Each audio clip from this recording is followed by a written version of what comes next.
Ship's warning klaxon pierced Ken's concentration as red lights flooded the cockpit.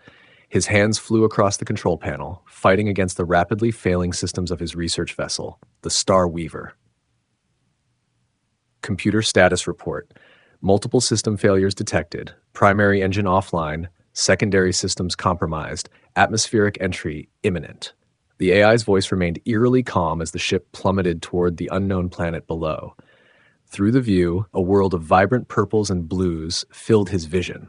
The planet Urza, unmapped, uncharted, and definitely not where he had planned to make an emergency landing. Ken gritted his teeth as he wrestled with the controls, the ship shuddering violently around him. Calculating survival probability, the computer chimed. Don't bother, Ken muttered, engaging what remained of the landing thrusters. Just tell me if we'll make it through Atmo without burning up. The ship bucked and rolled as it hit the upper atmosphere, temperature readings climbing dangerously. Hull integrity warnings flashed across his screens as the Star Weaver carved a fiery path through the sky. Ken spotted a break in the dense forest canopy below, his only shot at a somewhat controlled crash. He yanked the controls hard, directing the failing ship toward the clearing. The ground rushed up to meet him with frightening speed. Brace for impact! The world exploded into chaos. Metal screamed against Earth as the Star Weaver plowed through the alien soil, leaving a deep furrow in its wake.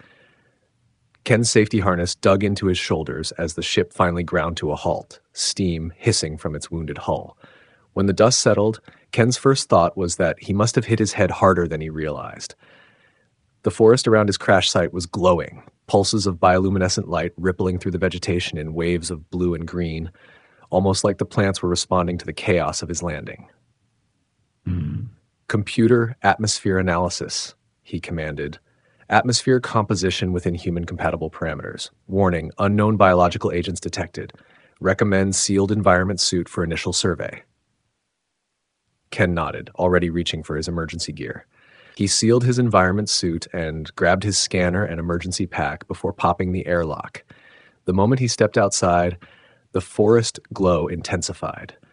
Wherever his boots touched the ground, rings of purple light spread outward through the moss-like growth covering the forest floor.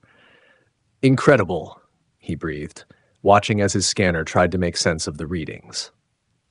Some kind of heightened electromagnetic sensitivity in the local flora, or maybe a flash of movement caught his eye. Something darted between the trees, something distinctly humanoid.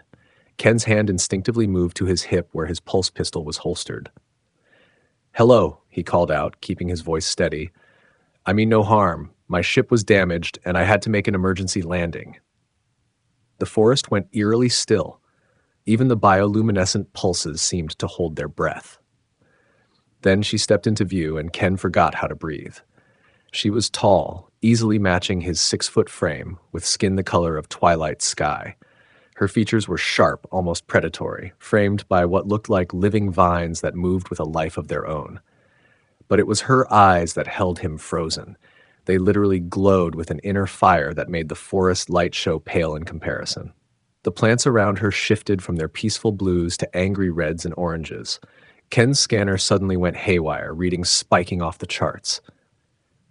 I love what you've done with the place, he said, trying for a disarming smile. The way you make everything light up, it's beautiful. You're beautiful, actually, if you don't mind me saying. Her expression darkened. The vines in her hair writhed more violently as she raised her hand. Before Ken could react, the ground beneath his feet erupted with thorny vines that wrapped around his legs. Whoa, hey, let's talk about this, Ken yelped, trying to maintain his balance as more vines snaked up his body. Hunter, she hissed, the words somehow both melodic and threatening. You think to consume my essence with your sweet words and strange weapons? Consume your what? No, consuming of any kind. Ken struggled against the botanical restraints. Look, I have food, actual food. You want to see? He slowly reached for his pack with his one free hand, movements deliberate and non-threatening. The warrior watched with narrowed eyes as he pulled out a sealed ration pack. See? Just normal space rations. Probably taste terrible, but it's not whatever you think I'm here for. She approached cautiously, the forest pulsing with tense amber light around them. Her fingers, long and elegant despite their obvious strength, plucked the ration pack from his hand. She studied it with intense curiosity. This is what your kind consumes? Well, don't change anything.